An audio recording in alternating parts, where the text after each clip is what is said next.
something that would be categorized as systemic because it's larger. And you know what? To no fault of the parties that were in conflict or whatever, this kind of helped induce or create, if you will, the conflict. And thank God. And here's an example of where conflict is good because it had to be addressed. And what came Mhm. out of it? You know, Well, the revelation that there's a deeper thing going absolutely, on. So now you have the absolutely. opportunity to be aware of it. So now you can be empowered to correct it and do something about it so that you're not just wandering around in the dark wondering, well, why are so many people in conflict around here all the time? Like what the heck's going on around here? So, yeah, I guess Yeah. that is a good example of how conflict can be to a degree beneficial, right? Strategy is standard, but leading people, that's where the magic happens. In every organization, there comes a moment, a shift, a stretch, a choice. How do you help your people thrive? Give them the voice, the tools, and the leadership they deserve.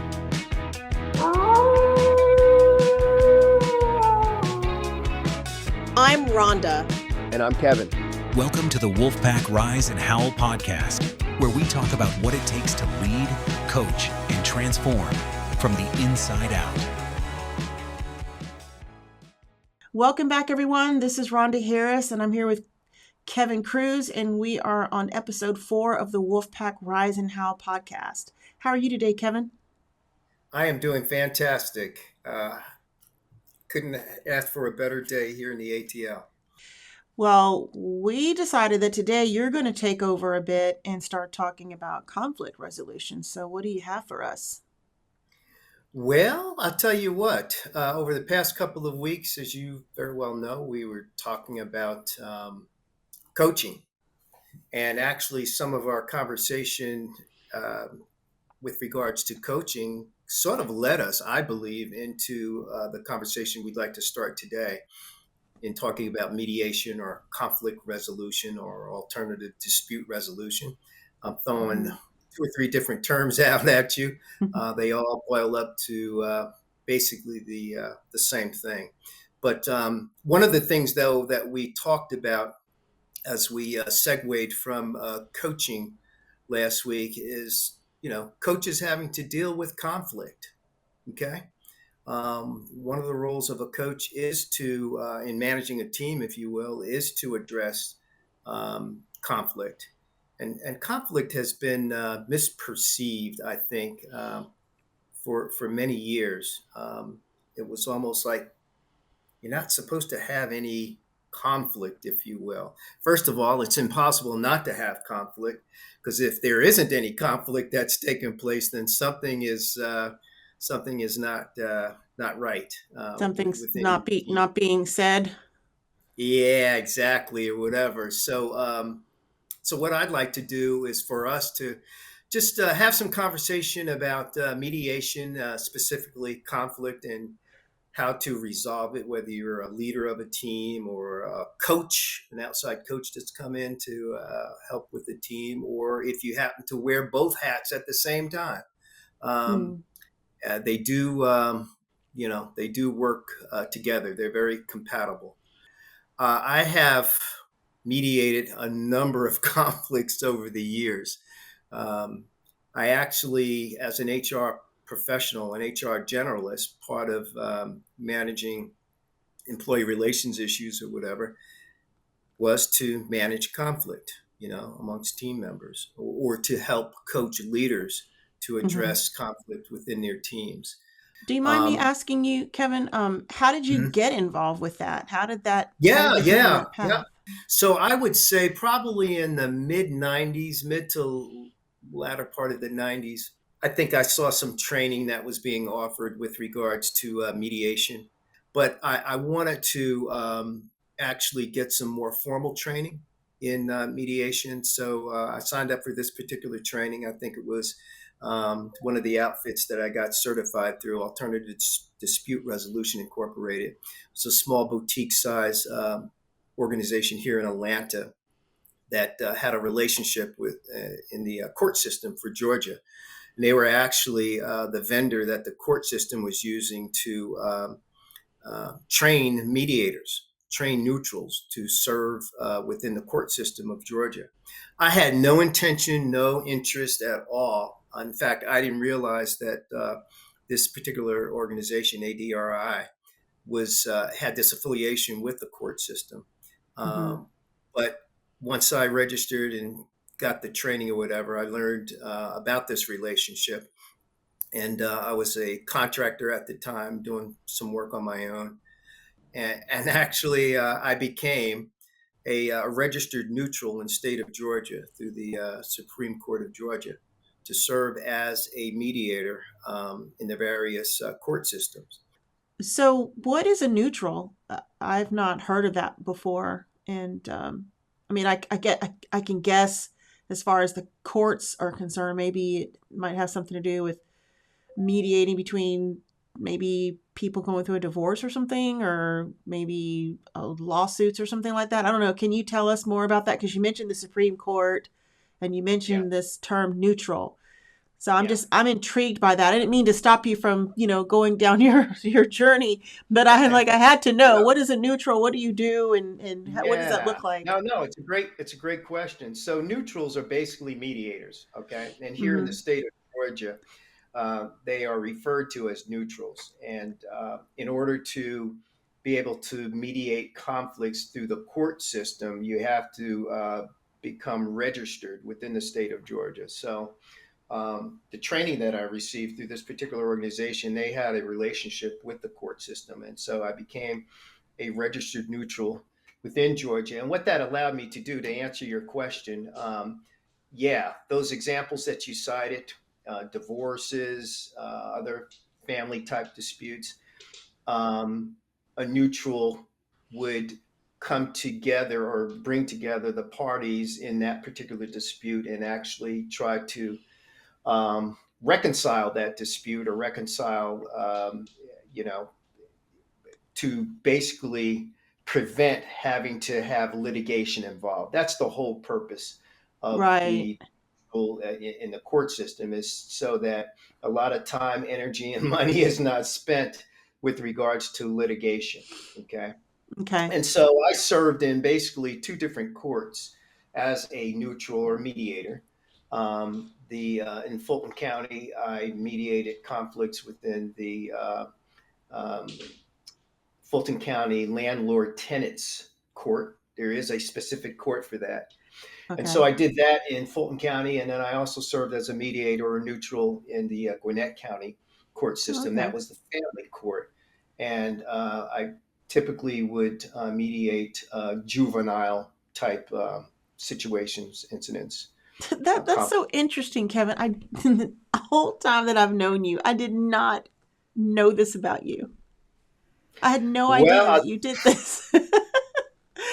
That's I tell you cool. what, Like, you have so many I, like tricks in your bag, man. Like, well, you know what? Being self-employed during the times that I was, I added different things to the menu of offerings to help generate revenue, if you will. But I also did this more because I had an interest in it. I really loved it. I enjoyed it, and like I hmm shared with you, mediation is really an offshoot of what I did as an HR generalist for so many years. right. Um, Most of the employee relations issues that would surface, they were conflicts between team members, employees, their managers, so forth and so on. And so it was an outgrowth of that experience that I decided to get formal training experience, become certified. I also actually did mediation as a subcontractor for the federal government. Through a law firm up in Boston, I was contracted to go into three different federal agencies to perform alternative dispute resolution handling or whatever. Oh, I Um, bet you've got some really interesting stories to tell from oh, that you Lord have probably mercy. can't, right? That could hope be maybe a couple of sessions, I couple of can only imagine. Like, wow. podcasts or whatever. But yeah, this whole thing is of mediation or whatever. It is so very important.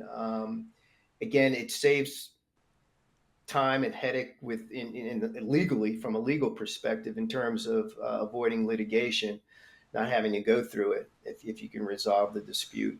But it also, just in general, it brings calm. It brings people together in terms of being able to work together. And I'm going to bring it back to the an organization where you always have conflicts. Okay, that's just the norm. Okay, Hmm. but typically, what has happened for so long that they get swept under the rug, they get avoided, they don't get handled, and then it creates a larger issue or whatever. So a lot of organizations over the years have adopted um, both formal and informal processes, if you will, to mediate conflicts. Well, it sounds like it's definitely advantageous to protect your culture as well. We talked about that last week, and I think the week before. We've talked a lot about the importance. We started with onboarding, and then we talked about team coaching last week. And through those conversations, culture is woven into everything.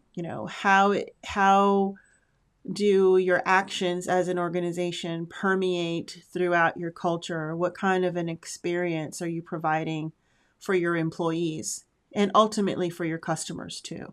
Because all of this trickles down to your customers, whether you recognize it immediately or not. Eventually, it does come out in the wash.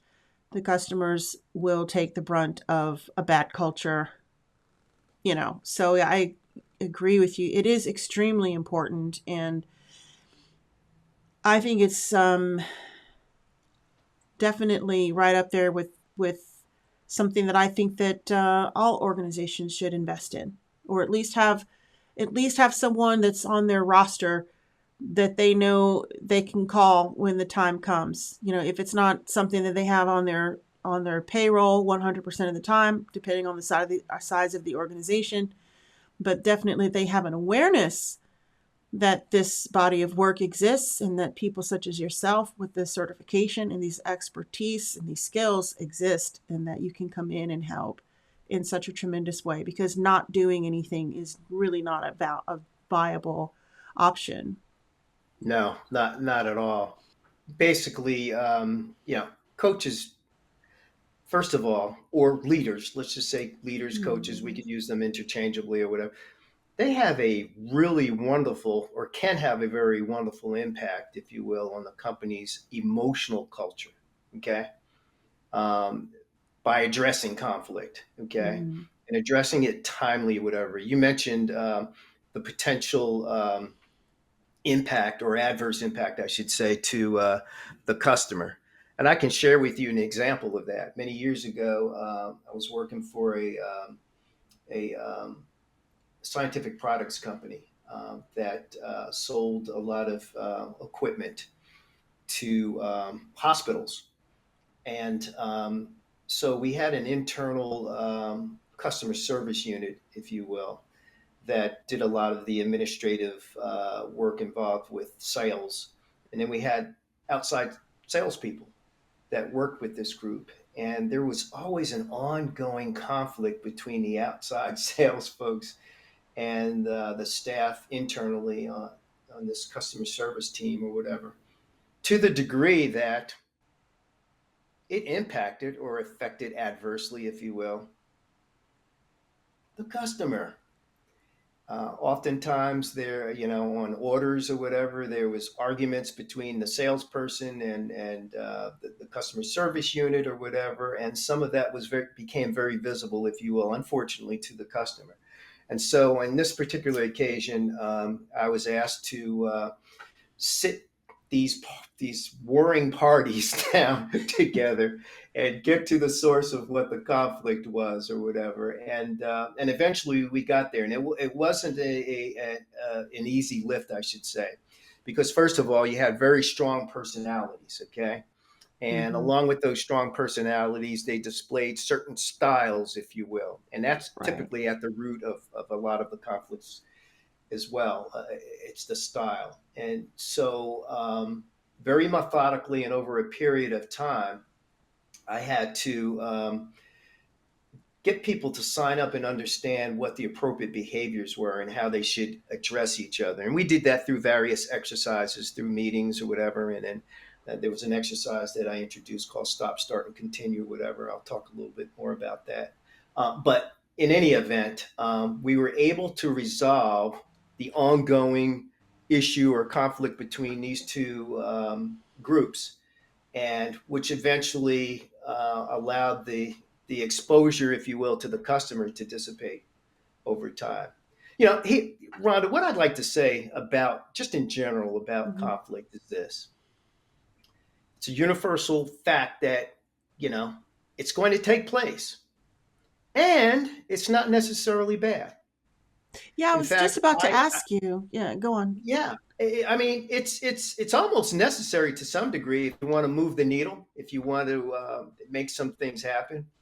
Yeah, A because you healthy dose commented of on it. that. You commented on that last week Yeah. when we were talking. Remember when we were going through the forming, storming, norming part of our Yep. conversation about Yep. when Yep. teams come together, Yeah. and you touched on something about how important it is to allow a certain amount of risk. And that was followed up by another comment that you made, something to the effect of conflict is necessary, even sometimes, because hmm without it, and I know I said it earlier in our conversation today, yeah, without it, sometimes some things go unsaid. And I wanted to throw another term out there that I ran across during the course of my work last week, something called it's passive agreeableness or something like that. Have you heard of that? Passive Passive agreeableness. agreeableness. Okay. Yeah. I'm Like, not sure I have. it's speaking to the point of someone who's going to go along with something, because I was doing something related to change hmm management. I was reading some Yeah. literature. I was, Yeah. If I were to read into both terms married together or whatever, it would yeah. be perhaps, more on a softer side, not anything necessarily so overt, but Well, I that think, an individual would lean towards, if you will, being agreeable or trying to be. but not necessarily really. Like they're agreeable, they're going with it, but Okay, so they're it's the being same. passive about it. Like they're not really in agreement, but they're just kind Yeah, of yeah, going yeah, along yeah. with it. Like they're not Well, really it bought denotes the in. same meaning. It denotes the same meaning as passive aggressive. I got you. Right. Yeah, But yeah. passive agreeableness, from what I understood it, it was like, yes, okay, I will do whatever. And but they're not really wholeheartedly into it. They're not, definitely this is a person who's not going to expend any Yeah. discretionary effort towards anything. Yeah, that They're falls in the just, category of a negative conflict style or whatever, and there are several of them, and I was going to mention them too. But I yeah. want to go back to what you just lifted from last week's, because I want to expound on that a little bit more. Mhm. When I mentioned that conflict is necessary, Mhm. a healthy dose of it, a healthy dose of conflict, Right. I think, is essential. In order to challenge staff members, if you will, to grow and progress. Okay, Mhm. everything isn't going to be hunky dory.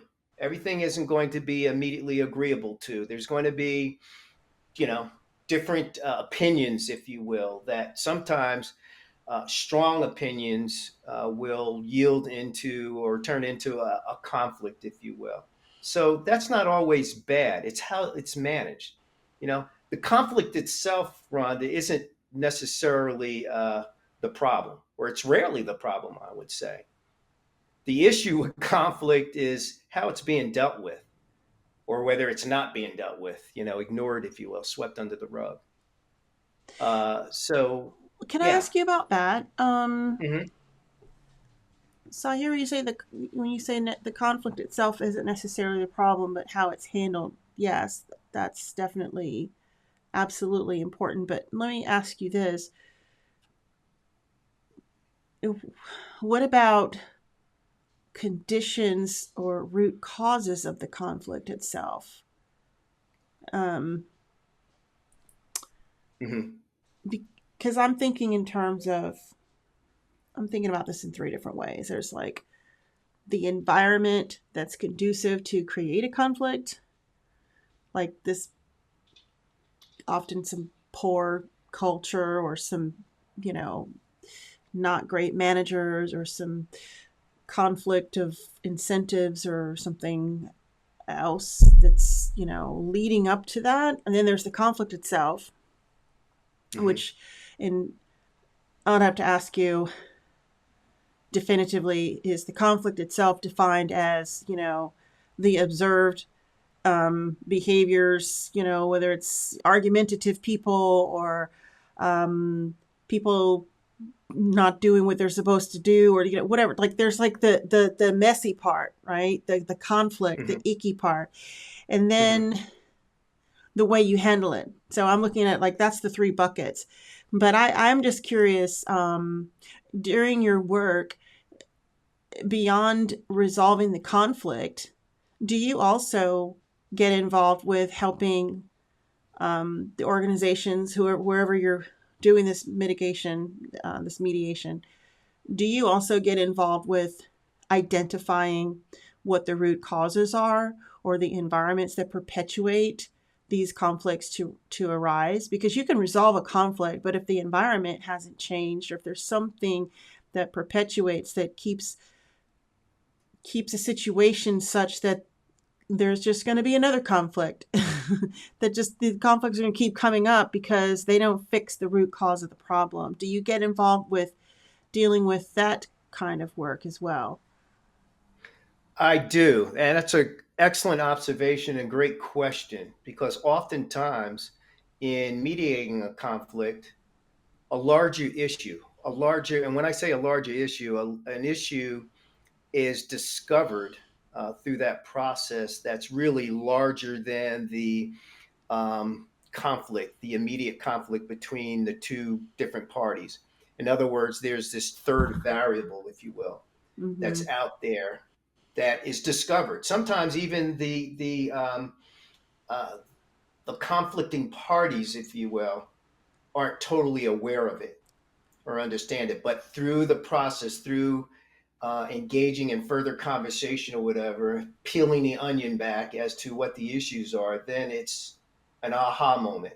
Like, okay, here's the source of where this is all coming from. You use the term root cause. Mm-hmm. Here's the root cause of what gave rise, how this conflict was born, so to speak. And then, so how I get involved with that is formally at the end of any mediation that I conducted, I put together a report for management Mm-hmm. and, outlining, if you will, what the conflict was, how it was agreed to, what we're going to do going forward.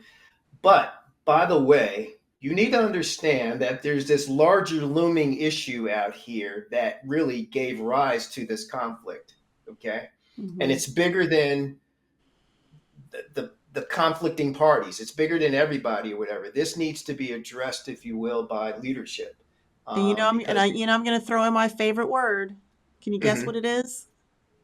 My favorite word. One You of got a them. lot of favorite words. Systemic. Systemic. Oh, that should have just poured right off my list. Systemic. You're absolutely right. Yeah, yeah, and that's what I'm talking about. Something that would be categorized as systemic because it's larger, and you know what? To no fault of the parties that were in conflict or whatever, this kind of helped induce or create, if you will, the conflict. And thank God. And here's an example of where conflict is good because it had to be addressed. And what came Mm-hmm. out of it? You know, Well, the revelation that there's a deeper thing going on. absolutely, So now you have the absolutely. opportunity to be aware of it.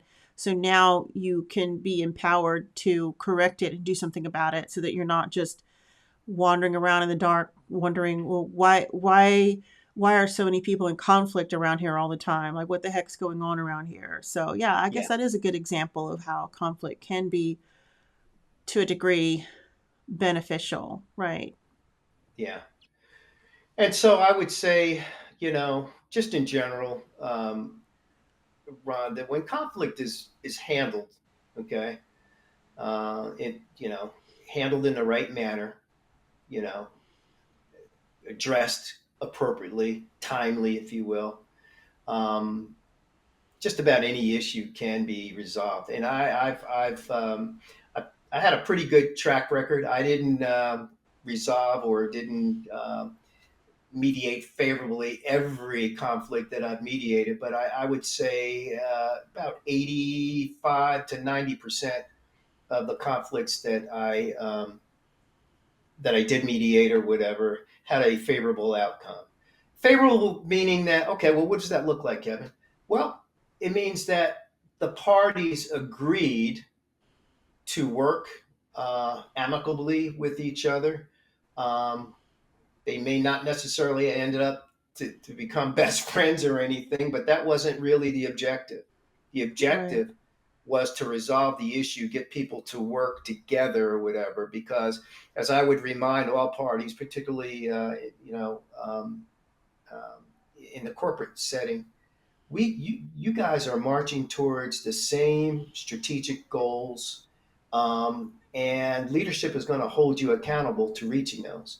But you're not ever going to have a chance of reaching them if you can't figure out what's going on between the two of you or the parties. Because I've also mediated conflicts between groups of people, Mm-hmm. teams, departments. And so, we try to get their attention along those lines that, look, this is about your job too. Okay. Let's not get Mm. it twisted. Right. Right. uh, Leadership knows that there's an issue here, and they've tasked me, if you will, to help try to figure it out. Mm-hmm. And so, but again, if it's managed, if it's addressed in a timely fashion and done so in a correct manner or whatever, just about any conflict can be resolved. Um, Um, Kevin, can you share more about, I mean, I don't know what all is involved in your process, but can you give us kind of a quick overview of what the either the process, the framework, the journey, where does it begin? Where does it end? How do you know when is a good time to call the neutral? When do you know it's time to call somebody else in? And can you share some more of like the solid framework around the work itself? yeah, absolutely. And I'll use my last employer because Mm-hmm. who I just retired from. I did, by the way. I mediated 12 conflicts over a span of about 7 or 8 years while I was there. Mm-hmm. Um, and I retired after 10 years of being there or whatever. And it all started that going back to shortly after I had started in 2015. There was a conflict that had taken shape between two director level employees in administration. Mm-hmm. And I mean, it got the attention of some leaders at the organization, and the the vice president of human resources was tasked to figure out a way of getting these two directors to play nicely with each other in the sandbox because it was having an adverse impact on business. Mm-hmm. And so the VP of HR for the organization had reached out to a few of her lieutenants to find out who on the staff had any kind of training, if you will, in mediation.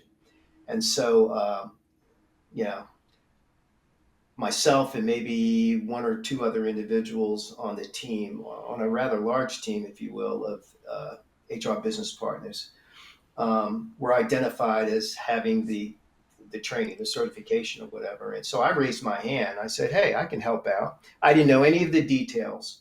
And Mhm. perhaps if I knew some of the details, I may not have been so readily accepting the invitation or whatever. But nonetheless, I was tasked to sit these two individuals down or whatever. And these were like senior level directors and that had very large responsibilities or whatever. And their areas really needed to work together, but they didn't see eye to eye. Mhm. And so that's how I got in it. And just a real short brief. That started, if you will, an informal process that was adopted to to basically manage conflict. And we, did this on a pretty large scale over some years or whatever. And I did the majority of the cases that went to the HR department, and I was would be asked to step in and mediate them. And I did that over the next 8 years or so. Okay. Um, and so that's how I got into it at this particular organization. But the process itself was this. It's simply this. I mean, there's a lot of detailed steps involved or whatever, but I'm going to just kind of just give you a broad overview. I would typically have an interview with the leader or manager of the staff, if you will, that were having the conflict, to find out, get as much detail as I could up front as to what's the cause here, what's given rise to this conflict. When you say the Um, manager, you mean the managers of each of the parties involved? yes, yes, So not okay. And yeah. and and in that piece, when you're having the interview, I'm just dying to know because you made a comment. You said, Mhm. "Had I known about the details, I don't know if I would have put my hand up." And you chuckled, but it raised a question for me: is it better to come in completely not knowing anything, or would you say that that would influence your perspective? Is it a best practice to come in completely blank I would say slate, no. No, no, no. or You don't necessarily or have does to it know all matter? the details, but you have to know just enough just to provide, so you Right. understand what your approach is. Just have some semblance of understanding of what the conflict is. Yeah, Gotcha. no. So you meet with the So, manager of each of the parties involved. You're saying, yeah, okay, just to find out, just to get a high level overview of that particular individual. what sort of things are you Why trying to find out about them? just maybe their style of working, anything that would give me a peek as to what might be giving, what they might be bringing to the table with regards to the conflict. Okay, tell me, what is Okay. this person's role? How do they go about doing their job? How do they interface with this individual that they're having a conflict with? So it just kind of gives me an idea of where this conflict might be coming from. Okay, Mm-hmm. and so I have some context, so to speak, as I'm starting out. But basically, I have this meeting, and then I get all of the particulars. We figure out where the best place to do it, where to perform the mediation, timing. Just make sure that it's comfortable for everyone.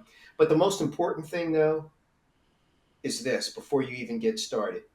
And this would probably even be prior to, or I would make sure that in my meeting with the leader, that they go back and make sure that um, the participants in this mediation are doing it on a willingness basis, if you will. They're not being forced to do it. They want to do it. They've been asked whether they want to participate in sitting down with the other person that they have a conflict with to resolve it, and that there will be a third party neutral, somebody that's, you know, an objective, if you will, person to help reach some sort of an agreement between the two. But they have to do it voluntarily, okay? Have you ever Because had have you ever had people say no, they don't want to do it, or one person says yes and the other person says no? absolutely.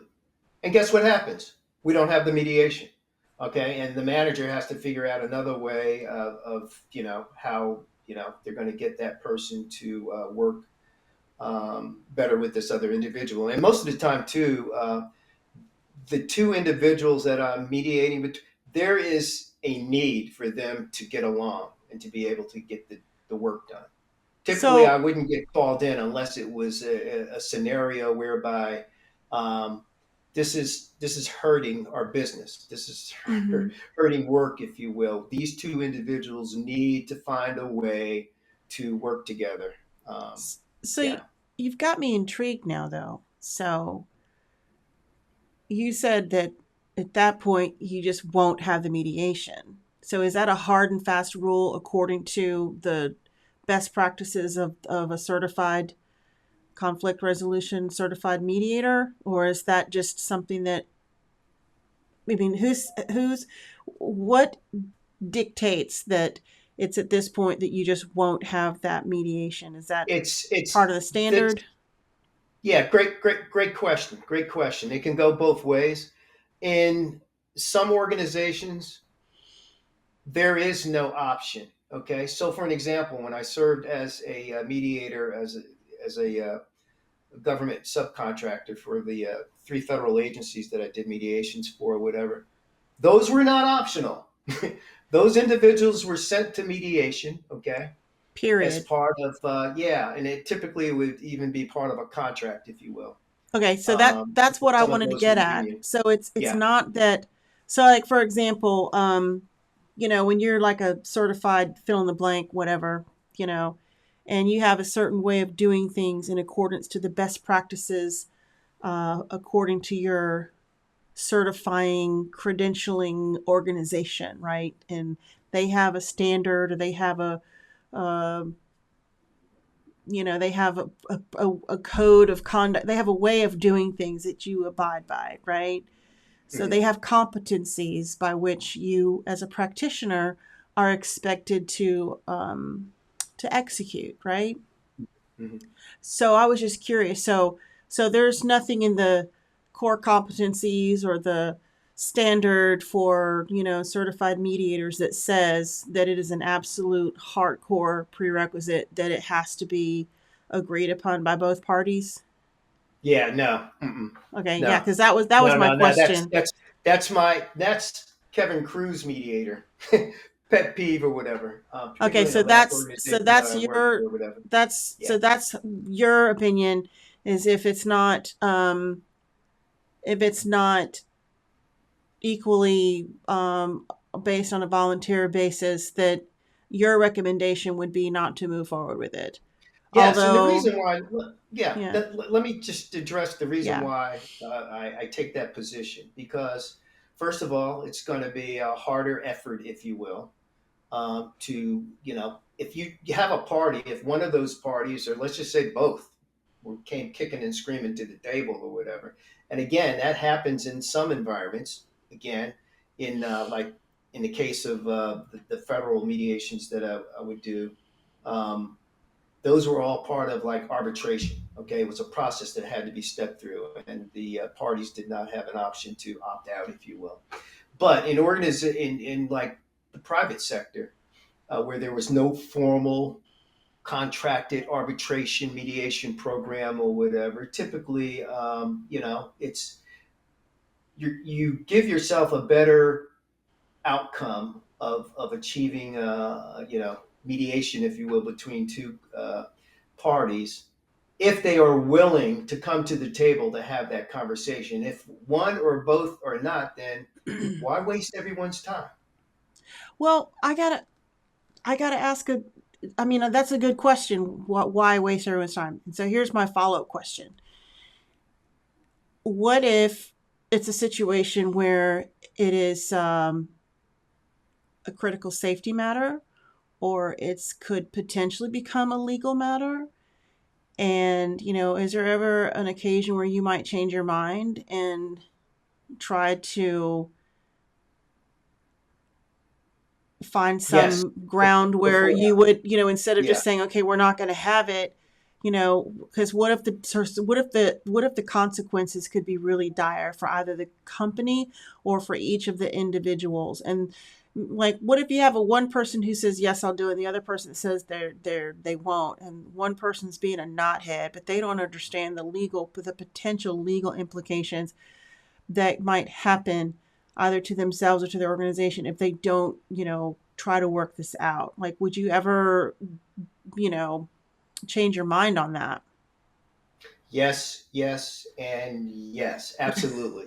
Because there could be something that's at stake that's bigger than somebody's desire to either participate or not. And guess what? We have to do it. In fact, if leadership, and this never happened in the examples that I'm sharing with you, it's never happened that I can recall where it was mandated or I was told that, hey, we need you to do this or whatever.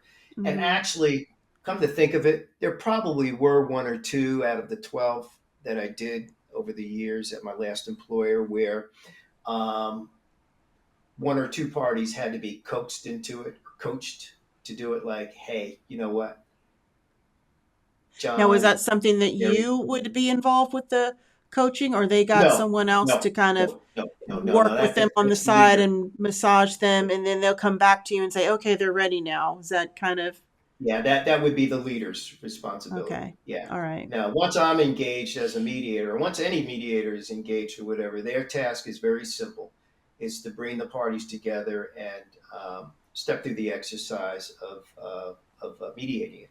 Okay. Yeah, Well, thank you for answering those. Thank you for answering those additional questions because they popped into my mind when you were, kind of walking through. Because I'm like, well, wait a minute. What if sure. they don't agree? I mean, how can they, if they're causing so much trouble and it's so important to the point that they've got to bring a mediator in?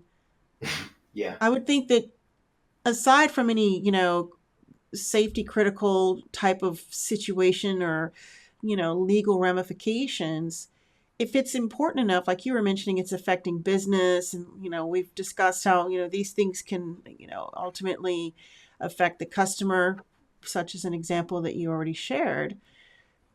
It's bad enough that they've got to get a mediator involved. Like they can't work it. Because I would imagine that a couple of people who are having conflict, especially high level directors, I would think that the expectation would be that there would be a certain level of decorum and professionalism that one would expect that they should be able to conduct themselves accordingly and kind of work that out.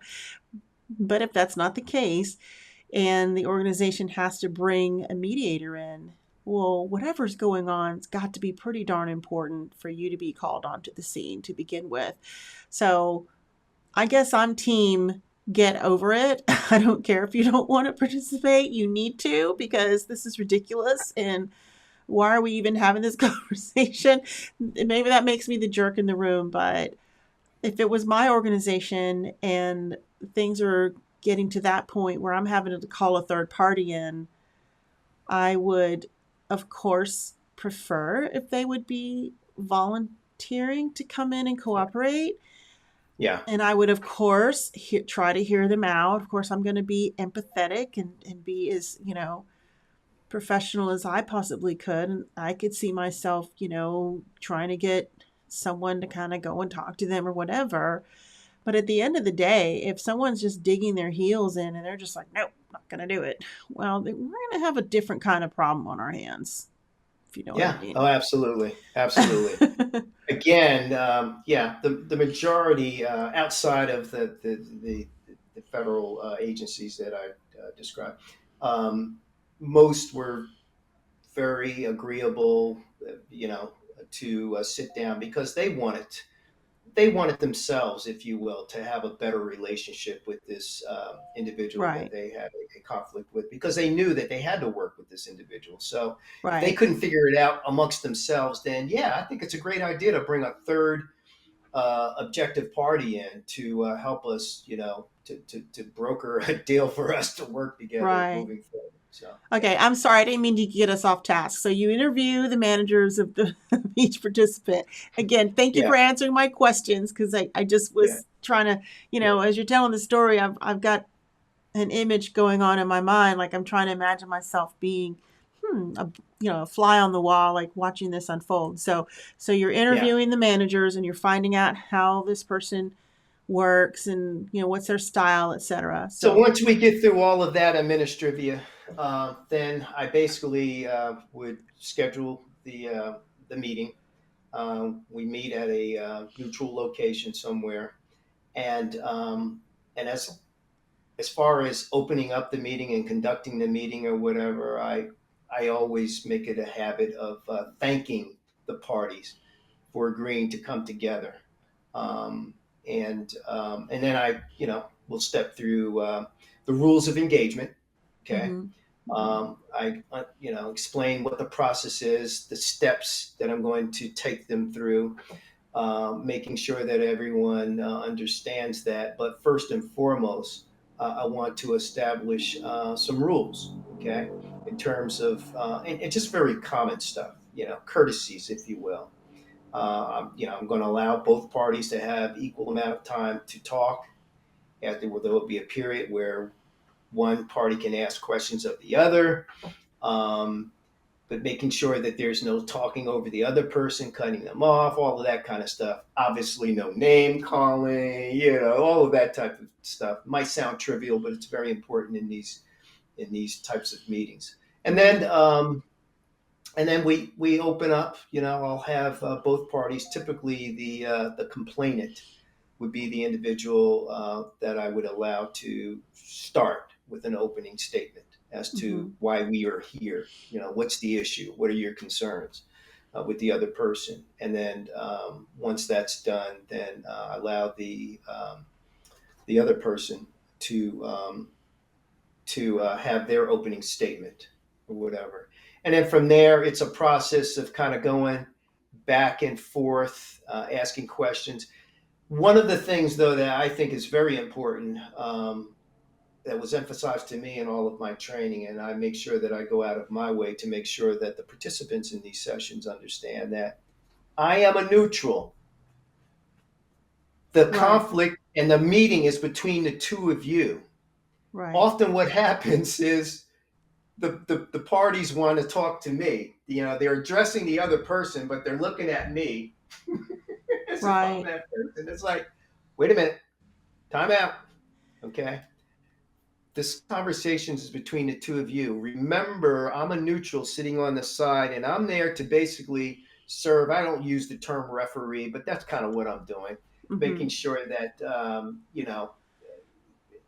there's flow, if you will. There can't be good positive flow if folks are not playing by the rules and not allowing the other person to talk and try to talk over it. And by the way, that happens a lot. And so the mediator in that case has to be somewhat skilled at being able to come in, sort of separate them. Think of a boxing match. What happens oftentimes in a boxing match? They get all tangled up, right? And the referee has to come in and separate Oh, them or whatever. actually, one another thing that happens in a boxing match, which I was going to ask you, about any tactics that you might use. I've had I've I've had an instance where I've had to have some difficult conversations, and I've had to use a timer and say, okay, you have 3 minutes, 5 minutes, whatever. And then when your time is over, you have to stop talking, and then the other person can, respond. I mean, do you ever find it necessary to use any like little tactics like timers and, managing Yeah, good that? question. No, yeah, I'm the timer. Okay, so Mm-hmm. you won't see an hourglass on my desk at at a mediation or whatever, Mm-hmm. or you won't see me constantly checking my watch. I have an inside sort of barometer, if you will, where I can measure, and depending on what's being communicated to. Now, Mm-hmm. if something is being articulated and it's very important for the other party to hear and understand or whatever, then I don't want to disrupt that flow. Okay. Now, if they're saying the same thing, repeating themselves, whatever, then that's when you come in and you help move things along to the next Right. question or the next or the other party to address or respond to what was just shared, that kind of thing. I was thinking about the timer more in terms of allowing a set concrete minimum period of time so that the other person understands that they are not allowed to speak during this time when this person when Yeah, this person regardless of, has when this person has the floor, you remain silent, like you oh yeah, do not, absolutely. you know. Absolutely. Absolutely. That's where the referee will Right. say, and again, I shouldn't be saying referee. That's where the mediator will say, Right. oh, uh, John, please allow Mary to complete, what Right. she's conveying here or whatever. And that sometimes I've had a number of mediations where I had to do that more often than other Mm-hmm. mediations that I've done. But yeah, no, you have to allow folks to have that. But again, as I mentioned, um, if a person is basically repeating themselves and have already said the same thing or whatever, then you got to kind of help them to be able to move on. Right. Okay. So then you So, have this initial meeting. Well, you've met with the managers and you get an understanding of how each person's style is, and then you have this meeting with the participants, and you get through that, and then what happens after that meeting? well, sometimes depending on within that hour, typically they're an hour long, 45 minutes to an hour. Um, then you find out where you're at or whatever. And now I had a very unique process that I used um, that I used to think was unconventional to some degree, but it always worked for me. I did it in every single mediation that I conducted at my last employer. If there was time, there was a little exercise that I would engage called stop, start, and continue. Oftentimes, though, we didn't have enough time to step through that exercise in the first session. And sometimes, we wouldn't even get to that point. And so, depending on the parties, whether they agreed to it or not, I would suggest or ask them if they would be willing to come back to finish up in a second session. Okay. And 99.9% of the time, the participants would agree because they saw that there was some progress being made and Okay. they wanted to complete, they wanted to go to the end of it or whatever. So we would agree to have a second session. We'd come back, finish up, and then we would engage in an exercise that I would call stop, start, and continue. And it was an exercise that I actually learned back many, many years ago in a training session that I was in. And I thought, man, you know what? I could use this in mediations. And basically, it's as simple as this: you sit two parties down and you challenge each to come up with two or three things that they would like to see the other party start doing, stop doing, and continue doing. Okay. And the premise was that you know, hey, this has been my experience with you, and as a result, I would like you to stop doing these two or three things. Okay, Mm-hmm. it's not a mandate; it's a question, it's an ask, if you will, of the other party. Mm-hmm. And by the way, as a result of stopping these things, there are two or three things that I would think would help our relationship out if you start doing them. Okay. Mm-hmm. And now the third one, and I always felt, Rhonda, that this was probably the most impactful, not the most important, but the most impactful of the three. And that was to continue. And what Mm-hmm. the continue would basically be is that these are two or three things that, man, I really think these things help our relationship. In fact, I these are two or three things that I really like in you, Mm-hmm. okay, that you do, and I value them and would love for you to continue doing these things. Maybe even Mm-hmm. do them on a larger scale, if you will. And the reason why, Rhonda, that I felt that it was the most impactful piece or part of this particular exercise is because it would convey to the other participant that, oh wow, we weren't just fighting like cats and dogs. There are some things that you really value about myself, Right. and it's nice to hear. Man, Yeah, thank you. that's important. That softens the situation, I would imagine It too. softens the situation, and it also just further supports that, you know what? We can work together. We can. you've Yeah. identified a couple of things that you value, and I understand the things that are getting on your nerves, that have rubbed you the wrong way or whatever, Hmm. and I'll work on that. And then the big part of this particular exercise, Rhonda, is to get them to agree to it and to sign off on it. Okay, these are the three things that were requested of you or whatever, that you agreed to, that you're going to modify, that you're going to work on or whatever. Okay, and I'd like for you to sign it. Okay. Now, the So, signature denotes not anything, there's nothing legal about that or whatever. Although, in the other setting that I told you about, the federal contract work that I did, that had a whole different, there were a lot of things that were signed to or whatever, and they were somewhat binding, if you will. But in this context, it's more voluntary, and it's to support and help keep in front of that individual that, hey, you know what, I committed to modifying my style, my behaviors, right. and I signed to it. So when you say sign to it, do you mean literally physically signing to it? Because my next question was, how much of these meetings are you documenting? Do you, like, for example, when you, even from the beginning, when you have your first meeting with the managers, as you're coming into this, if you're looking at this mediation engagement in its entirety, are you keeping notes, providing a report? Um, does everyone get the report? Do the two recipients, Yeah.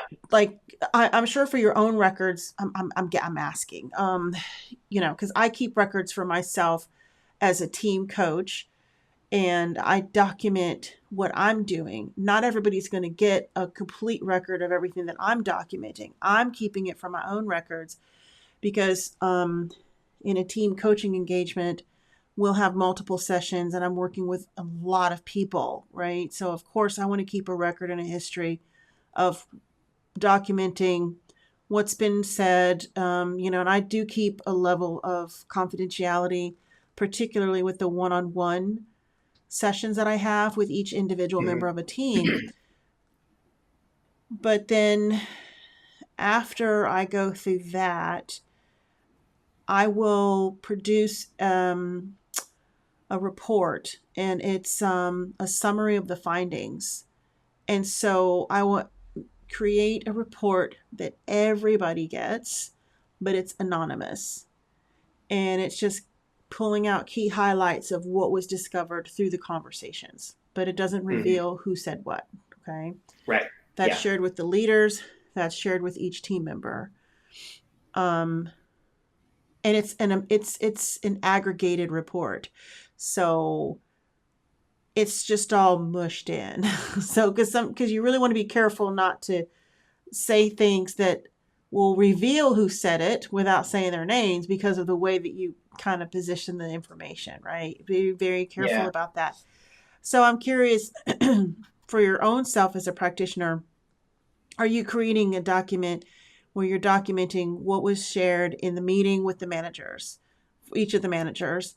And then when you have the first session with the participants, do you give them like a summary of that initial meeting that they can each get a copy of, so they have an account of what happened and what was agreed on, if there were some action items that came out of that first session, and then of course for the second session with this start stop continue exercise and then signing off on things, are they also getting you know a documentation of that as well?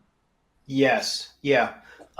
Very much like what you described, what you do in your coaching sessions or whatever. I pretty much do the same thing. I do a formal summary, if you will, that Mm-hmm. goes to the leaders, and actually they can share it with. I tell them there's no reason why they can't be shared with the participants or whatever, because the participants already know what was said between Right. the two of them or whatever, and what was agreed to or whatever. And by the way, I only do one report. If it takes more than one time, I only had there were very few occasions where I would have to do two sessions, but they two sessions were necessary. Uh, Never, I don't recall ever having to go a third session. Uh-huh. But bottom line is that after everything was done, that's when the reports would be drafted, the summaries. Yeah. Um, I if was there was just, an agreement, yeah. I think if the number three is what was come to mind, I was just including the meetings with the managers, which that could be two meetings if it's two different managers, if it's, if you're having, Oh, I see what you're saying. Yeah, see yeah, what I'm yeah. saying? Those meetings weren't anything that they were like minutes, Mm-hmm.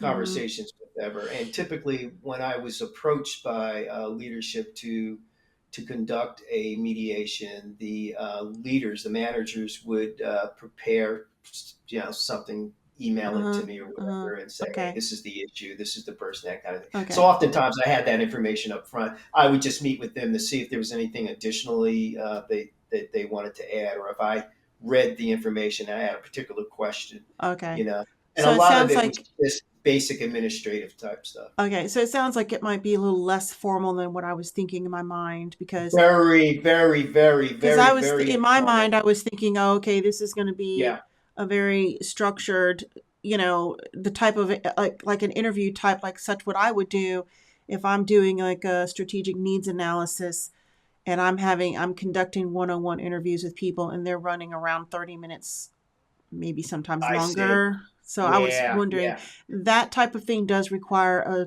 certain level of documentation to right. document what Yeah, was shared.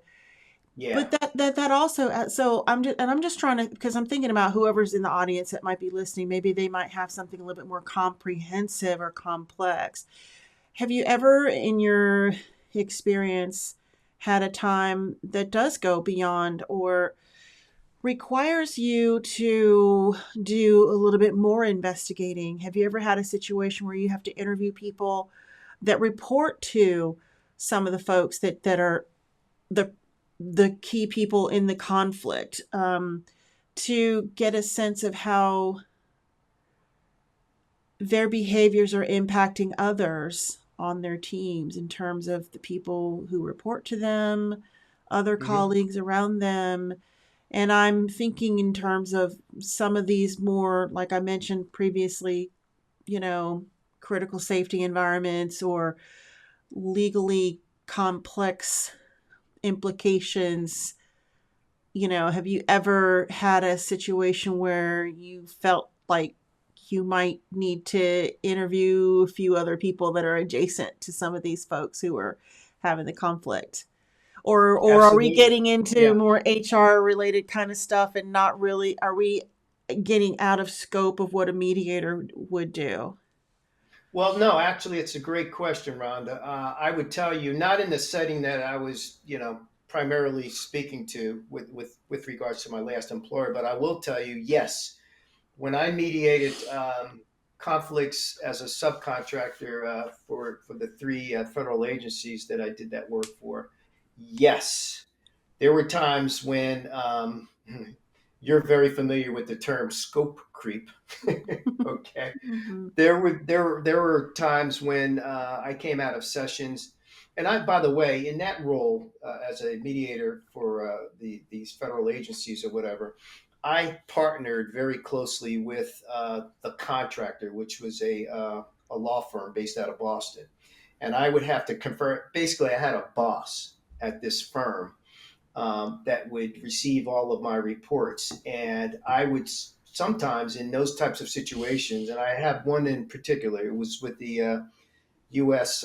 Comptroller Currency Office in Memphis, where we had a mediation. I thought it was going to be able to get done in one day. It took a couple of weeks, 2 or 3 weeks, because I had to fly a couple of times from Atlanta to Memphis to do it, and it just had a lot of tentacles. There were a lot of things that were being brought up in conversation or whatever that had to be investigated further. There were other parties that had to be reached out to or whatever. So yeah, that does happen, and that happens typically would happen in a more formal, structured mediation program. Through an arbitration program or whatever, where Uh-huh. every I has to be dotted, every T crossed, because there's more legalese that's involved with it. Yeah, that's kind of what I was getting at is, and is that normally what would be expected of a neutral? to be considered part of the scope of your work? Or do you Well, find no, yourself no. being dragged into these situations, and maybe that wouldn't necessarily normally be within the scope of work?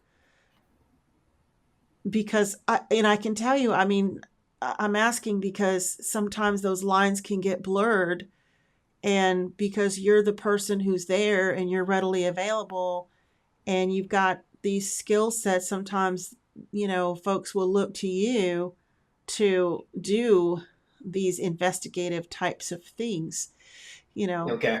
Well, going back to what I said, I think up front with regards to explaining my role as a neutral, my role is to basically mediate and come to a resolution of that conflict. Now, if other things surface that have to be looked into or whatever, even though I'm an HR professional, I can't blur the lines. Okay. I Right. give a summary of the report or whatever, then leadership along with their HR support, have to address it further.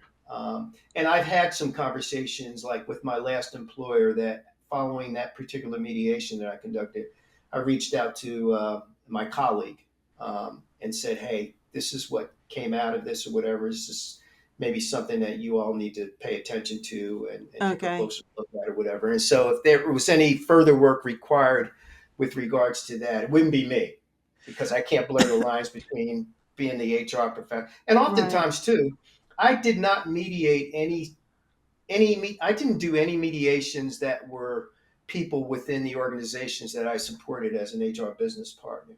Typically, I was asked to go and do mediations for other entities, in other departments, other business units, if you will, that had their own HR support person. So, Yeah, I was just trying to paint a picture for anybody who might be interested in understanding how this all works and, piecing that together.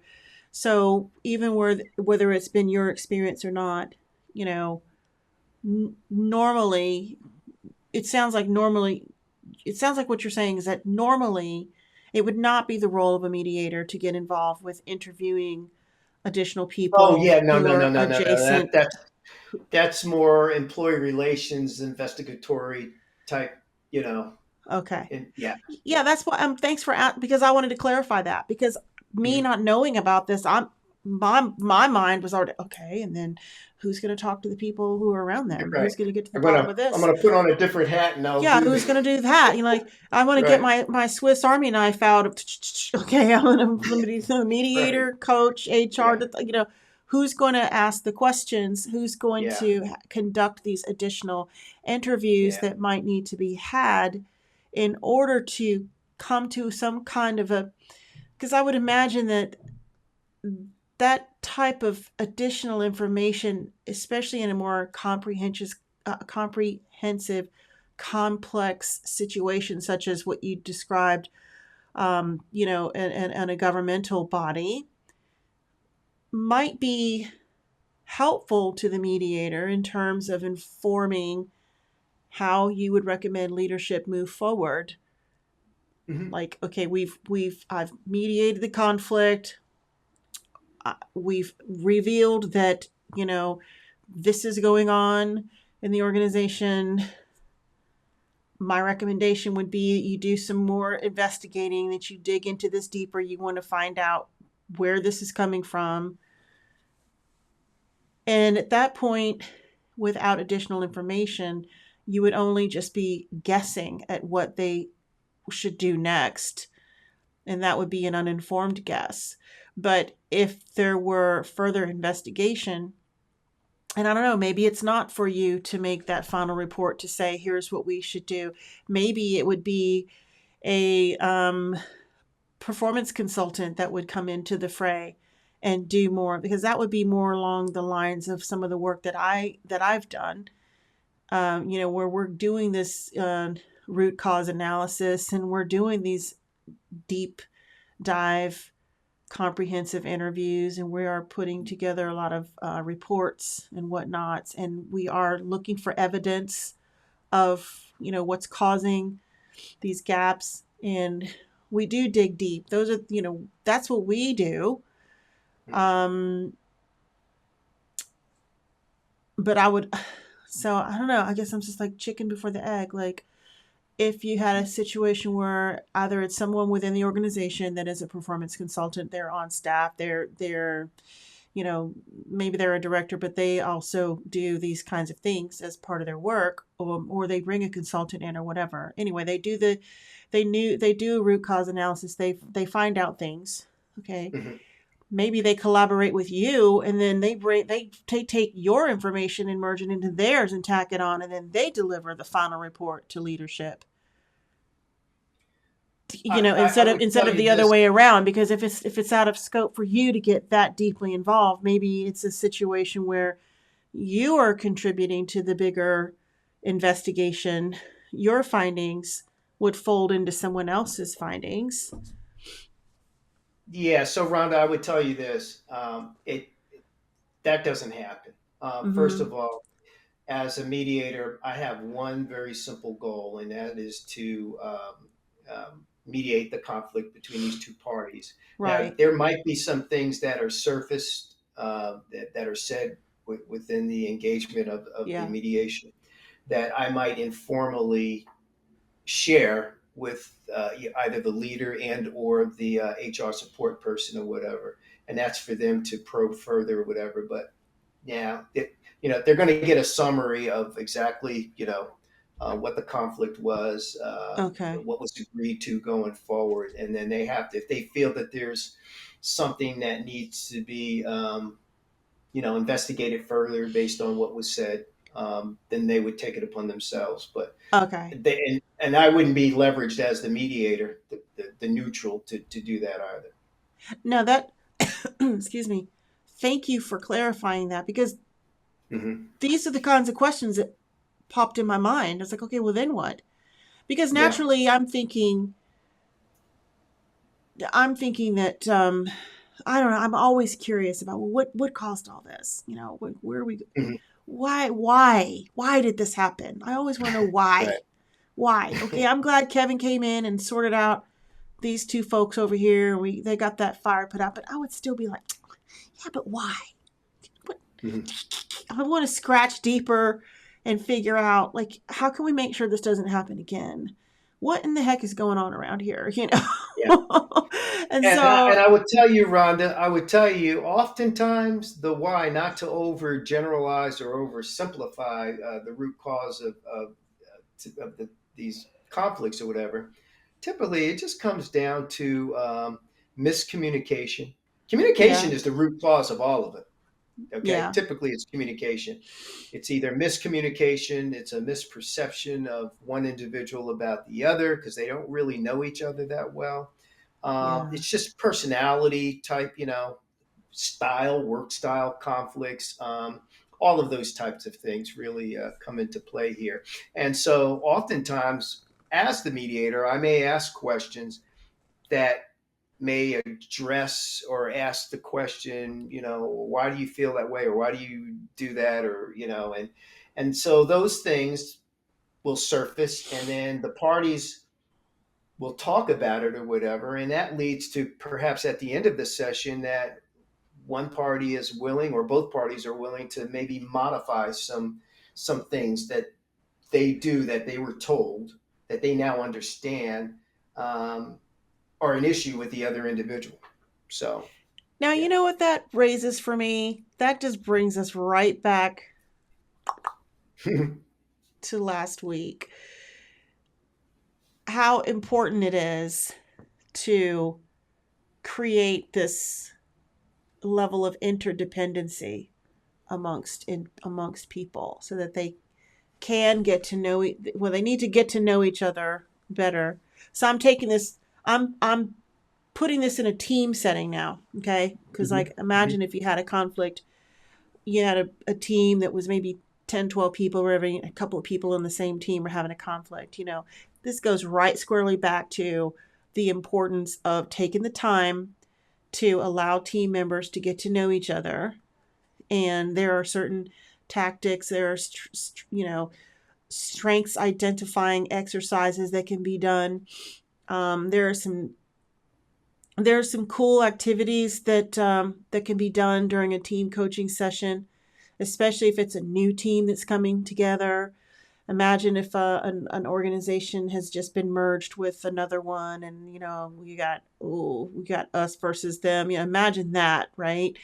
Um, so you're just because you said communication, not knowing each other, and I was going to throw one other thing in there: personality types.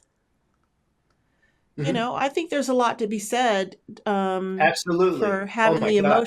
emotional intelligence, and sometimes Yeah. it's lack of emotional intelligence too. Hmm. Not having the ability to deal with different personality types and Hmm. adjust accordingly. Like, and especially if you're in a leadership or a management role, having the skills to be able to adjust and adapt to the different folks that you're leading, the different folks that you're having to work with. And Hmm. I just think that that's worth saying, whether it's in a team setting, whether you're a leader, you're a manager, and even if you're in your example, two different department heads not getting along. um yeah, maybe they haven't had an opportunity to get to know each other, how each of them functions, or how their communication styles could be different as well, because they're in different departments. So Yeah. maybe they just haven't had the occasion to come across each other and understand each other yet. And so that kind of just begs the question, in terms of cross team functionality, because I've always been a fan of cross training, cross team functionality. My favorite word, systemic, which involves, I'm really not a fan of siloing. And I think that if there could just be kind of a curiosity or a desire or some kind of an effort as a company kind of way of doing things, um, to have regular opportunities so that people across different divisions do get a chance to know each other and that they Yeah. can have a more cohesive environment. And this, again, I know I'm really getting kind of like, this sounds a little cliche, but all this rolls up into the big culture burrito. Hmm. It does. Because culture is not just the saying on the wall behind the receptionist's desk, Right. but it's like, it's the way of being. Like, what is our community It's of more than a practice? poster. Right. Right. It's what is our Yeah. community of practice? How do we, as individuals of this organization, despite whatever department we work in, how do we Right. conduct ourselves in a certain way?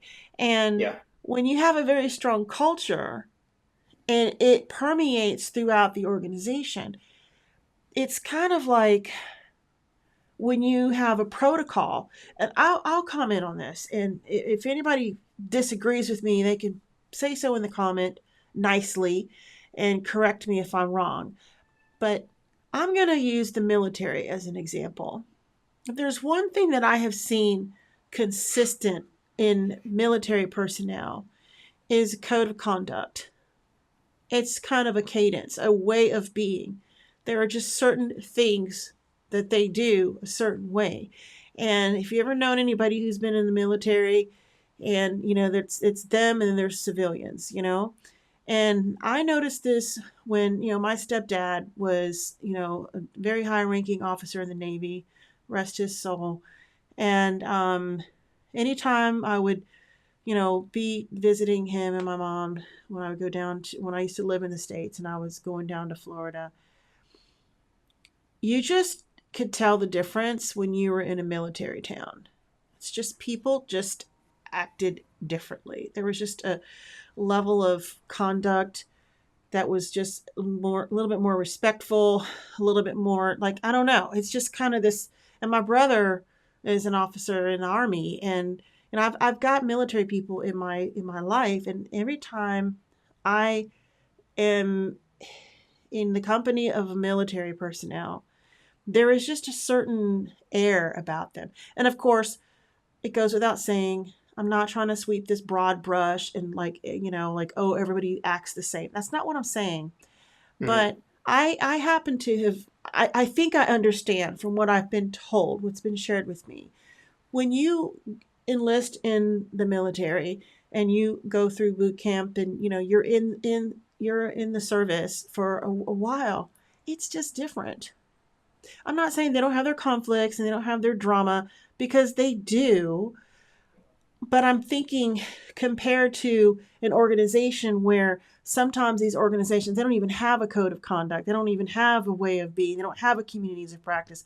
They're just, hey, we started this company, we're making a whole bunch of money, we're out here being successful, we're making money hand over fist, and that's it. We exist to make money, and they're not thinking about culture, they're not thinking about the fabric of the organization. Whereas in the military, there's sort of a fabric.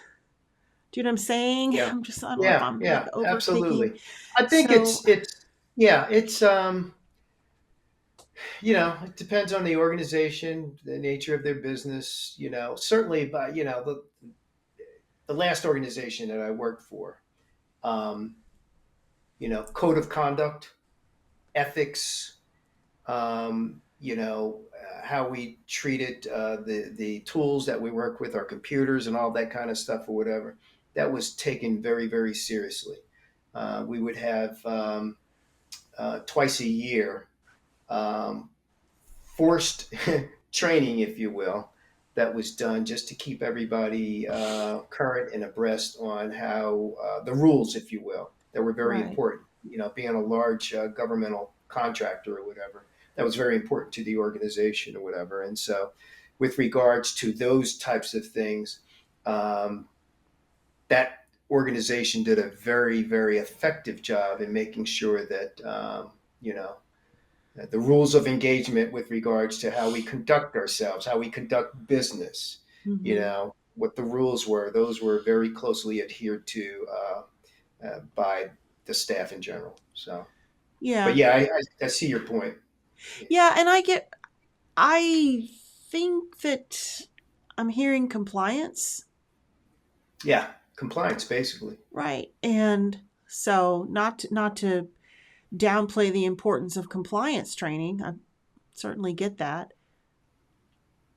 I still say that there is something to be said about having a really, truly authentic, effective culture in an organization that permeates, and it shows up in the way that people greet themselves in the coffee room in the morning, or it shows up in the way that a conflict starts Yeah, to bubble up first. And yeah, because of the culture and because of the hubris that they have, it's okay. Well, I detect a conflict. Okay, well, what am I supposed to do? I kind of know that I should. Like, I worked for a company years ago. I didn't work where I was a contractor. They did have their core beliefs, and they wove those through all of their documents. Everything was written on the walls all over the place. Any kind of a manual or any kind of, and throughout the training that I was developing for them, I had to incorporate these key phrases that they lived by. And what really struck me one time was I actually encountered one of the directors. Something came up, and she she blurted out one of the questions. Not a question. She blurted out. Well, she put it in the form of a question. She said, "Well, are we? Well, have we bothered to consider that maybe we should have we are we assuming the best?" Like, oh, that's one of your key phrases. Okay, we always assume the best in people, right? They go down this list of these key phrases that they had that were part of their core values. hmm So, some companies do better than others at actually being walking, talking, living, breathing um, versions of the core. They really do live that. hmm It's ingrained in them, and before conflicts get to a point where they would need a mediator such as yourself, it's their culture that informs them, and they would Yes. seek to self mitigate beforehand, because hmm they have clearly defined values, and they have the culture is so strong in the organization that they don't even have to go to you because they are like, okay, Mhm. I'm going to assume the best about this person. I'm not going to get upset. I'm going to go to them. I'm going to ask them. I'm going to, and maybe they're stepping through these kind of steps that you might execute as a mediator because it's so strong in their Mhm. way of being in the organization. So Mm. so to me, I think that's different than that's over and It is. above. That's over and above and in addition to compliance training. And Yeah. actually, since this is the wolf pack, I'm going to go ahead and say my little famous saying. I got a bone to pick. I got a bone to Okay. pick with Okay. Let's hear it. What compliance is that training. bone? It's compliance training that is just a checkbox. Did you do your annual compliance?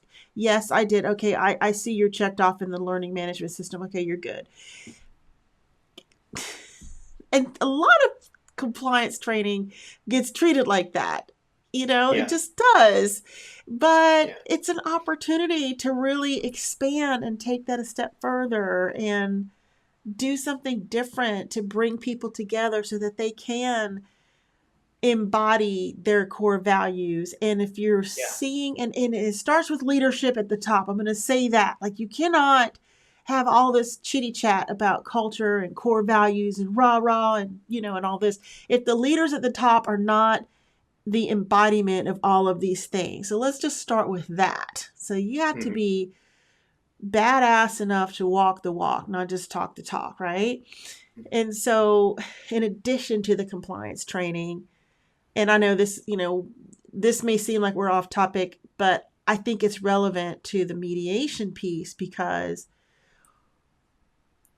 I think that a lot of that risk could be mitigated if there were more of an effort put towards avoiding it in the first place through Mhm. your own actions and your way of being and your community of practice and how people embody the core values and the culture that's painted on the wall behind the receptionist desk. Yeah. I'm in agreement with you, Rhonda. And I'll say this going back to our very first podcast, our very first episode where we uh, talked about uh, training Onboarding. for new Onboarding. hires, onboarding, Yeah. yeah, orientation, so forth and so on. This is where, in those first few days, weeks to come or whatever, there should be in that outline of training, training that focuses on behaviors, culture, what's Right. expected, how we get along, how we work together, respect, appropriate communication, all of those things. They're very important. Sometimes I think we treat them trivially and don't address them, give them the attention that they deserve. But especially at the very beginning of someone coming on board at a new organization, those things need to be discussed. And to your point, I do think they help to establish a moral compass, if you Mm-hmm. will, about Mm-hmm. the culture and, perhaps maybe either catching oneself or seeing something that doesn't align to, the organization's desired culture or whatever. And so how do I react to that? I don't become a party to it or whatever. Maybe I manage through it a certain way or whatever. But that can only happen if the person is attuned to it, if they're trained, if they're made aware very early on that this is very important to us as an organization, that we, you know, conduct ourselves in this manner so that we don't have to call in a Yeah, mediator, if you will. and you also just, and I know we're gonna have to wrap this up, but that speaks to this type of behavioral type training. Mhm. Scenario based training, where like, oh, what would you do if, and then you'd have like your top 10 hot topics of, how would you resolve this if this were you, how would you move forward with this? And you have desirable behaviors, desirable traits and characteristics of people and what the expectations are. And another layer, and I'm not going to say that I happen to know for a fact the degree to which this does or does not happen in organizations, but I can tell you that I've never seen it anywhere I've ever worked, although I have made a recommendation for it at times. When you are, and please speak up on this because you being an HR specialist, you might have more insights into this than me. But when it comes to annual performance reviews, so we've got our KPIs, and they're usually based around job task performance, right? They're usually based on, did you get your projects done this year? What's your attendance like? You know, the practical, tactical stuff, right? But I have not been aware of many times where behavioral performance expectations were actually folded into the performance review and the KPIs created, so that people's performance is measured in terms of how they conduct themselves as an individual. How are they living up to Mhm. the culture? How are they embodying our values? And that might sound a little nitpicky and it might sound like a little control freaky. So I expect some people to be like, ew, Rhonda, that sounds so overbearing. But I disagree with that because I think that it is only fair that you set the expectations for everything Mhm. and give people a helping hand, because sometimes people do things or they react to certain situations or they handle them, they're not aware that maybe they're being less appropriate than they could be. They're not aware that maybe, oh, this could have been a little bit better, and like the company would have preferred that would do this, but if they set the expectations and they let people know what types of traits and characteristics and behaviors are expected and will be rewarded and considered really great, how are they going to know? And if it's not measured and it's not discussed in a performance review, again, how are they going to know?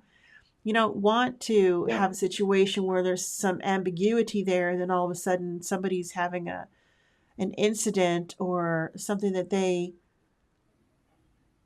didn't mean to do, the wrong way, but they did because you didn't help them understand what the expectation was. But Yeah. I've not seen that in performance reviews. I haven't seen it in any performance reviews that I had given in places that I've worked in the past as an employee. What's been your experience with that as an HR professional? Do you see those KPIs, behavioral type KPIs, built into performance review I tools? actually do.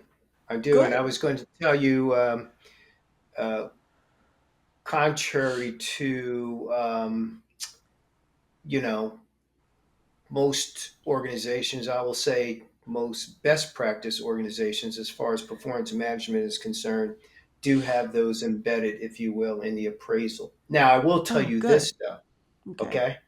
Not all appraisals are followed to the T or Okay. Well, then you know what? utilized as I stand corrected. utilized as a tool that they should be. Okay, I will tell you that. Well, Um, maybe in my case they were there, but they just didn't bother to ask or share or I measure would it or I whatever. would venture to say that might be the case or whatever. But I Hmm. mean, that's you left corporate a number of years ago, Yeah, that so was a long time maybe ago. That's yeah, maybe been, back then it wasn't evident. It wasn't part of the approval tool that yeah, we're was going back utilized there. 20 years or so, Yeah, is what yeah. I'm But I referring will to. tell you, by today's standards, no, absolutely. I actually think, though, there could be, to your point, there could be an opportunity to even strengthen, if you will, that measure, Hmm. make it more prominent, make it at the same, because I don't feel that it's at the same level as the key performance indicators, the standards, the measures of, producing XYZ digits or anything like that, whatever. I think it's subordinate to that. And it should be equal, if not more, just as more important, because guess what? What drives performance? The behaviors as well. And so this kind of goes back to that dispute that I mediated some years ago, whatever, between this internal customer service department and the external. It was bad behavior. It was the behavior that was opposite of the cultural norms that organization had in place, and those things should have been measured back then in the performance review process or whatever. I'm not sure they quite were, but no, I agree with everything that you just said. I think I could tell you the last organization I worked for, we were very intentional to make sure that behaviors and culture were uh, part of what was being measured with regards to performance. Was it like that in most places that you've worked at, in your opinion? I would say, um, okay, I'm going back. Let me just say this for context. I worked for what, four or five, no, about three or four Fortune 500 companies. I worked for a professional services firm, a couple of smaller organizations or whatever. All of the big companies that I worked for, they had best practice appraisal tools in place. So they Uh-huh. were measuring behaviors, culture, all of that kind of thing, going back to I would say the early '90s. Now, prior to that, I can't say that a couple of big companies that I worked for prior to that in the '80s or whatever. I'm not quite. I just don't remember. But in recent years, the big organizations, or not say recent years, over the years, the larger Yeah. organizations I worked for, whatever, were very intentional to make sure that um, you know behaviors were being measured. Yeah. Well, that's good. Oh, and I'm glad to hear it because like I said, my experience is only anecdotal. I just wanted to make sure to get it out there that um, But I I will say this as a caveat: just because you have this tool, and because I worked for a number of organizations that had all the bells and whistles, had all the okay. So the question is, were they flavor of the using the month. tools? Yes, how well it was executed. Now that's a whole different conversation. Okay, no, see, you didn't tell me that part. That's the Well, part I that was I'm waiting trying to to the get end to at. share that with you. I'm trying to. So they have the tools, but do they use them? So, you know, I mean, let's be honest. Every single person I've ever talked to, from the person who's on the one side of the desk to the other, the person on the receiving end or the giving end, I've never encountered anyone that says, "Oh, I just love performance reviews. I love them." Like I've never known anybody to say they just love doing them. It's kind of one Listen, of those things that they just have to do, but they don't. They it, talk about it with such dread, and listen, yeah, it's that annual thing that we have to step through. And by the way, being totally transparent and honest or whatever. And at one time, I even thought about this. Why don't we get these things out of here? What the hell are we doing this? yeah, Why well, are we that's wasting our time?